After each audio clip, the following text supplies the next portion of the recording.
जागर स्त्रीशक्तीचा, जागर महिला सन्मानाचा, जागर नवदुर्गांचा, जागर तुमचा आमचा नव्या प्रेरणेचा.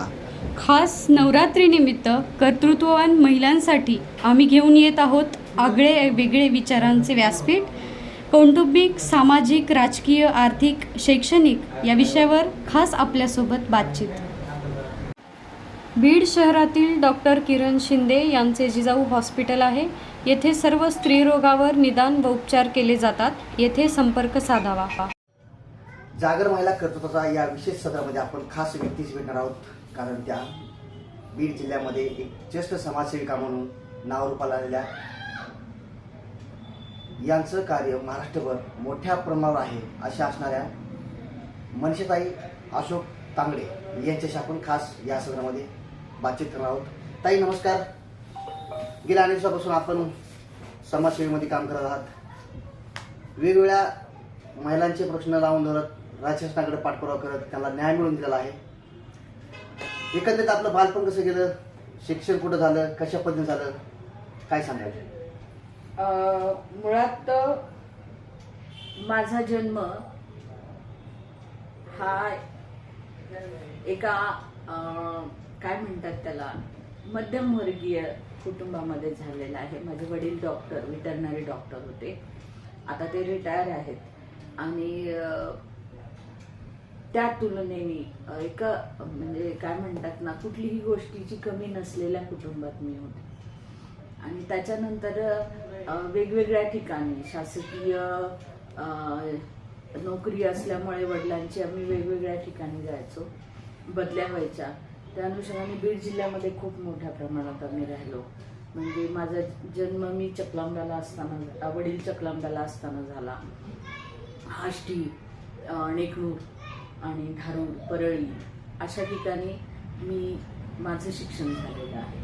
आणि परळी नक्कीच ताई ग्रामीण भागामधून एक शिक्षण घेत एका बीड सारख्या ग्रामीण भागामध्ये लोकांचं हित, महिलांचं हित कशात आहे हे पटवून सांगून त्यांना समाजात चांगल्या प्रवाहामध्ये आणण्यासाठी त्यांचं कर्तृत्व आणि नेतृत्व खरंच चांगलं आहे. कारण गेल्या अनेक दिवसापासून आम्ही पाहतो वेगवेगळ्या प्रश्नाच्या माध्यमातून महिलांना, मुलींना न्याय देण्याचं कार्य या कुटुंबाकडून सातत्यानं केलं जात आहे. ताई बीड जिल्ह्यामध्ये गेल्या अनेक दिवसापासून काही प्रश्न आहेत. बालविवाहात सुद्धा मोठ्या प्रमाणावर प्रचंड बालविवाह होत आहेत, त्याबद्दल काय मत आहे तुमचं? मुळात बालविवाहाच्या संदर्भात जर विचार केला तर बालविवाह करणे ही त्याच्या मागची जी मानसिकता आहे, एक तर मुलगी आहे ती जबाबदारी, पुन्हा त्यातली जबाबदारी नाही नसती, एक ब्याद आहे. आणि मग ही मुलगी मोठी झाली, शहाणी झाली तर मग आपण त्याला सुरक्षित करू शकत नाही.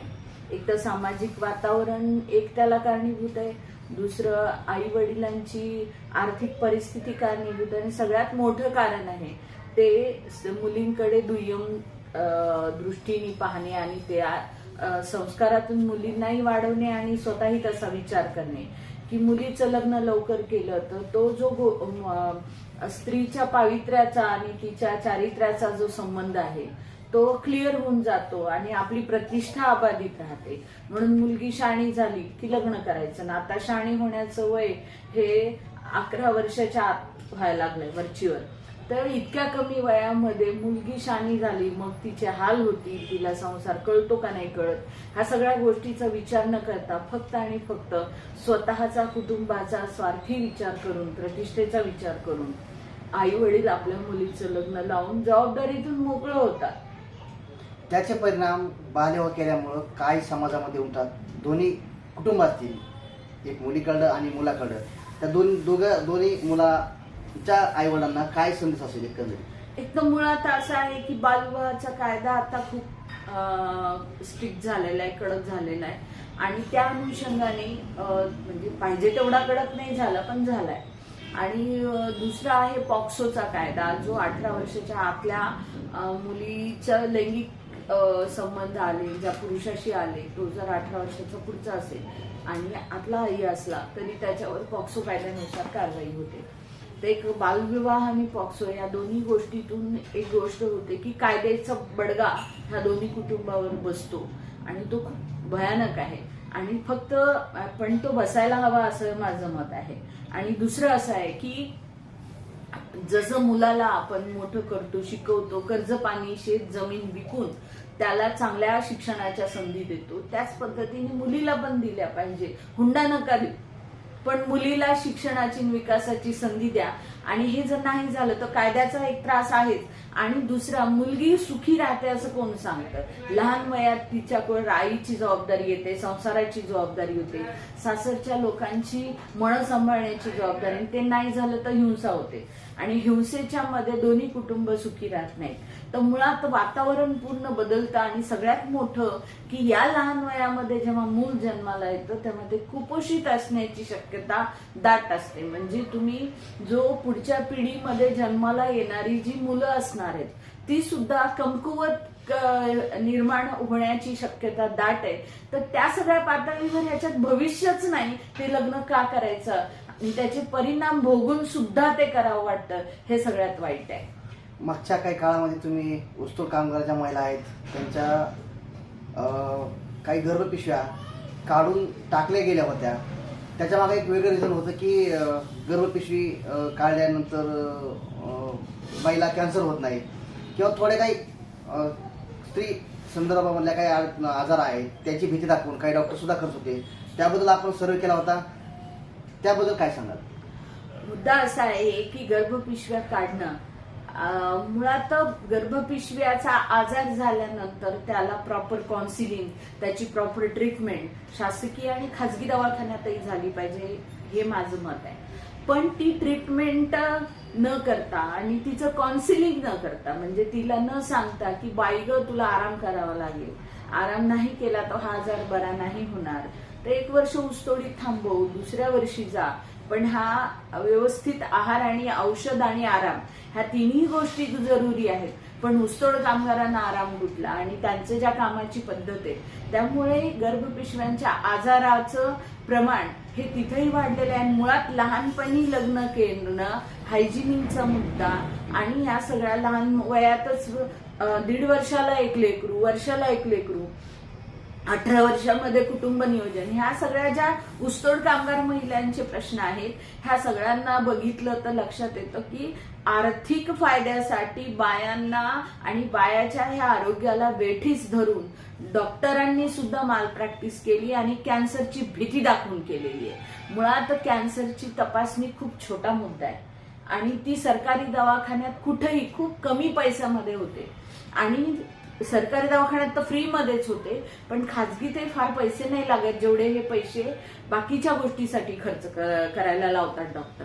तर एकदा कॅन्सर नाहीये म्हटल्यावरती त्याच्यावर ट्रीटमेंट होऊ शकते, पण कॅन्सर होऊ शकतो, तुमचं काही खरं नाही, तुम्हाला पुन्हा मग उशीर होईल, अशा भीती दाखवून कॅन्सर सारख्या मोठ्या आजाराची, मृत्यूची भीती दाखवून बायांच्या गर्भपिशव्या काढल्यात. हा चांगला गोष्ट नाहीये. मुळात बीड जिल्ह्यामधल्या 86,000 महिलांचा सर्वे केला गेलाय ज्यांची गर्भपिशवी काढली आणि त्यात सरकार असं म्हणतं की 13,500 महिलांचीच आम्ही बीड जिल्ह्यात 13,500 महिलांचीच गर्भपिशवी काढली. हा सुद्धा आकडा खूप भयानक आहे आणि ते काळजीचं आहे. आणि गर्भपिशवी काढल्यानंतर ज्या महिलांचे त्रास आम्ही बघतोय, एक तर मानसिक आणि शारीरिक हाल जे पाहतोय ते बघवत नाहीत आणि त्या महिलांचं काम थांबते, हे खूप मोठं भयानक आहे आणि तिला एक खूप वेदनादायक आयुष्य जगावं लागतंय आणि मानसिक ताण होतोय. ह्या सगळ्या गोष्टीचा पण खूप भयानक परिणाम महिलांवर होतोय. ही गोष्ट सरकारकडनं किंवा डॉक्टरांकडनं महिलांना सांगितलं. आजही ह्या विषयी सरकार जाणीव जागृती महिलांमध्ये करत नाही. नक्कीच राज्य शासनानं आणि केंद्र शासनानं महिलांच्या विविध प्रश्नाकडे गांभीर्याने लक्ष दिलं पाहिजे. ज्येष्ठ समाजसेविका या ठिकाणच्या मनसेताई टोकले यांनी स्पष्ट मत व्यक्त केलं आहे. जागर महिला कर्तृत्वाचा या विषयामध्ये आपण खास त्यांच्याशी बातचीत करत आहोत. ताई, बीड जिल्ह्यामध्ये अनेक महिलांवरील समस्या आहेत. मतदानाच्या काळामध्ये महिला अत्याचार असेल, कौटुंबिक हिंसाचार असेल, याबद्दल तुमचं काय मत आहे, काय सांगाल? महिला अत्याचार आणि कौटुंबिक अत्याचार हा काय फक्त बीड जिल्ह्यामध्ये नाही, पूर्ण देशभरामध्ये आहे आणि जगभरामध्ये आहे. वाईट याचं वाटतं की ज्या देशामध्ये सावित्रीबाई फुले, महात्मा फुले, डॉक्टर बाबासाहेब आंबेडकरांसारखी माणसं, शाहूराजांसारखी, शिवरायांसारखा आईचा सन्मान करणारी, स्त्रियांचा सन्मान करणारा राजा ज्या भूमीमध्ये जन्माला आले आणि ज्यांनी एवढं मोठं काम केले, त्याच भूमीमध्ये स्त्रियांवरती अत्याचार होतात. आणि भारत हा जागतिक पातळीवरती खूप पुढे आहे अत्याचार करण्याच्या ह्याच्यावर. तर मग ही जी मानसिकता आहे ती स्त्री ही काय म्हणतात ना, स्त्रियांची जागा पायामध्ये आहे, चपलेसारखी तिची किंमत आहे आणि मग तिने तिच्या लायकीनं राहावं, ह्या ज्या डोक्यामधल्या खुळ्या कल्पना आहेत. आणि सगळ्यात मोठी ही जी कल्पना आहे की बाईचं मन हे सैरावैरी झालं नाही पाहिजे. तर निसर्गाने दिलेल्या भावना आहेत. बाई पण नैसर्गिक एक व्यक्ती आहे आणि तिच्या त्या वयामध्ये त्या भावना बाहेर येणारच. तर ह्या सगळ्या पातळीवर बाईवर कंट्रोल करण्यासाठी किंवा सूड घेण्यासाठीचे ज्या महिलांवरती अत्याचार होतात, त्याच्यामध्ये बीडमध्ये खूप मोठ्या प्रमाणात आहे हा आकडा, हे माहिती आहे. पण मुद्दा असा आहे की ह्याच्यामध्ये कायदेशीर कारवाई जितक्या कठोरपणे होईल तितकं ह्याचा कायद्याचा धाक पण असेल. पण त्याचबरोबर स्वतःला पुरुष म्हणून समजणाऱ्या व्यक्तींनी सुद्धा आपली कुटुंबामध्ये सुद्धा जर बाई नसेल तर आपण नाही, आपलं अस्तित्व नाहीये आणि एक माणूस म्हणून तिच्याकडे बघण्याचा त्यांनी प्रयत्न केला पाहिजे, त्यांनी बघितलं पाहिजे. आणि हे दोघांनी मिळून, स्त्री आणि पुरुषांनी मिळून स्त्रियावरील अत्याचार कमी करण्यासाठीचं काम केलं पाहिजे. एक तर स्त्रियांबद्दलची जी मानसिकता आहे दुय्यमतेची आणि ती ताब्यात असली पाहिजे, ही मानसिकता बदलली पाहिजे. एकंदरीत एखाद्या पुरुषाच्या पाठीमागं सक्षमपणे स्त्री उभी राहिली तर चांगलं कार्य करता येतं, याबद्दल तुमचं काय मत आहे? पाठीमागं काय ती जोडीनं पण काम करू शकते, चांगलंच काम होऊ शकतं. आपल्याकडे त्याची खूप चांगली उदाहरणं आहेत. महात्मा फुले आणि सावित्रीबाई फुले हे नवरा बायको आहे, पण एक काय म्हणतात रोल मॉडेल म्हणून एक जोडीदार कसा असावा. जर सावित्रीबाईला शिक्षण नव्हतं पण महात्मा फुलेंनी शिकवलं, स्वतः शिकवलं, सावित्रीबाईला दृष्टी दिली आणि त्या दोघांच्या संवादामधून आणि ह्याच्यामधून एवढं मोठं स्त्री शिक्षणाचं, स्त्री सन्मानाचं, स्त्रियांना ज्या परंपरा नाकारणाऱ्या होत्या, अत्याचार करणाऱ्या परंपरा नाकारण्याचं काम महात्मा फुले आणि सावित्रीबाईंनी केली. ती माणसंच होती आणि तशी खूप जोडपी आहेत. उलट असे जे सावित्रीबाई आणि महात्मा फुलेंचं काम पुढे घेऊन जाणारे आणि स्त्री पुरुषांचा सन्मान करणारे, माणूस म्हणून जगणारे असे जे कपल्स आहेत, जोडपे आहेत, अशा लोकांचा सन्मान केला पाहिजे आणि अशांना पुरस्कार दिला पाहिजे, जेणेकरून अशा पद्धतीचं समाजामध्ये अशा पद्धतीचे जोडीदार, पार्टनरशिप ही अशा पद्धतीची असते, या पद्धतीचं रोल मॉडेल आपल्या समाजामध्ये देता येईल. जिल्ह्यामध्ये मोठ्या प्रमाणात वृक्षतोड सुद्धा होतीये. वृक्ष लागवडीसाठी आणि वृक्ष थांबवण्यासाठी सरकारनं काय केलं पाहिजे? मुळात काय माहितीये का, निसर्गाने इतकं भरभरून दिलेलं आहे, पण निसर्गाला जर आपण ओरबाडायला लागलो तर निसर्ग आपल्याला धडा शिकवल्याशिवाय राहणार नाही. आणि आता असं आहे की आज आपण जर फक्त झाडांचंच नाही, पूर्ण निसर्गाचे जे खनिज आहेत, पाणी आहे, झाड आहे, वातावरण, पोल्युशन आहे, ह्या सगळ्याचं संरक्षण जर आज आपण केलं नाही तर आपल्या पुढच्या पिढीला त्याचे हे भोगावे लागणार आहेत. ज्या आपल्या म्हणजे मला कमाल वाटते लोकांची की आपलं नाव, आपला वंश, आपलं सगळं पुढं जावं असा विचार करतात आणि त्याच्या नावाने भ्रष्टाचार, प्रॉपर्टी, काय काय काय लागतं, मुलगा पाहिजे, हे पाहिजे, पण तो सुरक्षित राहावा, ती समोरची पुढची पिढी सुरक्षित राहावी म्हणून आज आपण काय करत आहोत, त्या मुलांपुढे काय वाढवून ठेवत आहोत, तर पूर्णतः नैसर्गिक बर्बादी हे आपण वाढवून ठेवत आहोत. त्यांचं आयुष्य जर सुखकर करायचं असेल आणि आपल्याला सुद्धा निरोगी आयुष्य जगायचं असेल आणि चांगल्या मन आपलं ठेवायचं असेल तर आपल्याला निसर्गावर हल्ला बोलून चालणार नाही, निसर्गाचे रिसोर्सेस संपून चालणार नाही.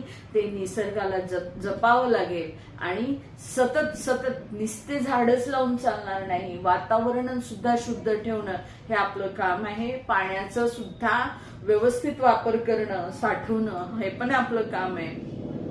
त्याला दूषित करणं हे आपलं काम नाहीये. तर मला असं वाटतं की निसर्गाचा जमीन असेल, जल असेल आणि सर्व नैसर्गिक साधन संपत्ती आहे, ही सर्वांचा हक्क आहे. त्याच्यावर सगळ्या पृथ्वी तलावरच्या प्रत्येक व्यक्ती आणि प्राण्यांचा हक्क आहे त्याच्यावर. तर त्याच्यामुळे ते तर अतिउत्तम असलंच पाहिजे, त्यासाठी आपण काम केलंच पाहिजे. मला असं वाटतं की वेगवेगळ्या सण आणि उत्सवाच्या माध्यमातून जे वातावरणाचं प्रदूषण होतंय आणि झाडांचं नुकसान होतंय, पाणी संपलं जातंय, खराब केलं जातंय, ती सगळी सण उत्सव आणि निसर्गाला वाचवण्यासाठी त्या गोष्टी आपण थांबवाव्यात असं मला वाटतं. महाराष्ट्रामधील मुला-मुली जे काही महिला आहेत त्यांना आत्मसंरक्षणासाठी तुमचा काय संदेश असेल? मला असं वाटतं की तुम्ही स्वतः जागे व्हा, तुमचं मन खंबीर करा, तुमचा आत्मविश्वास वाढवा आणि ठरवा की जे मला पटत नाही त्याला नाही म्हणायचं, जी गोष्ट मला नको आहे त्याला मोठ्याने नाही म्हणायचं, नाही म्हणून सांगायचं.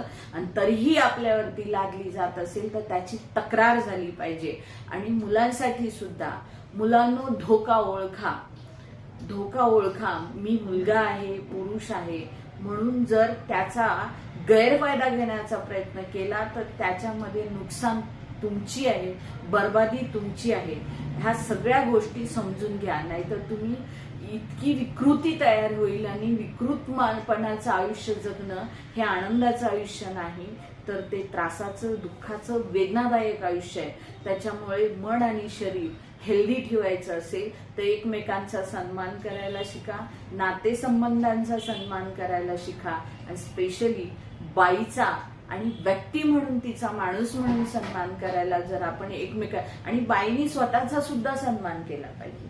ती स्वतःला कमी समजते तर लोक तिला काय सन्मान देतील, तर तिने स्वतःचा पण सन्मान केला पाहिजे. आणि बाई असल्याचं तर ह्या होत्या ज्येष्ठ समाजसेविका मनीषाताई अशोक तांगडे यांच्याशी आपण बीड जिल्ह्यामध्ये नव्हे तर महाराष्ट्रामध्ये होत असलेल्या महिलांवरील अन्याय, अत्याचार, वेगवेगळ्या क्षेत्रामध्ये होत असलेले महिलांवरील हल्ले या संदर्भामध्ये विस्तृतपणे अशी चर्चा केली. त्यांनी योग्य असं मार्गदर्शन आपल्या या ज्ञानभूमीच्या डिजिटल प्लॅटफॉर्मवर त्यांनी मांडलं, आपल्याला वेळ दिली त्याबद्दल ताई धन्यवाद. थँक्यू, धन्यवाद. डॉक्टर सुनील बोबडे आणि डॉक्टर राधाकिसन डाके यांचे Medicare heart and critical care hospital आहे. येथे एक्सरे, 2D इको, हृदयाच्या सर्व आजाराविषयी निदान व उपचार केले जाते. तसेच हाताच्या, पायाच्या, मेंदूच्या, रक्तवाहिन्यांची व हृदयाची अँजिओग्राफी व अँजिओप्लास्टी केली जाते. संपर्क SP ऑफिस समोर, बीड. तुम्हाला जर आमचे व्हिडिओ आवडत असतील तर ह्या व्हिडिओला लाईक करा, शेअर करा आणि कमेंट करा.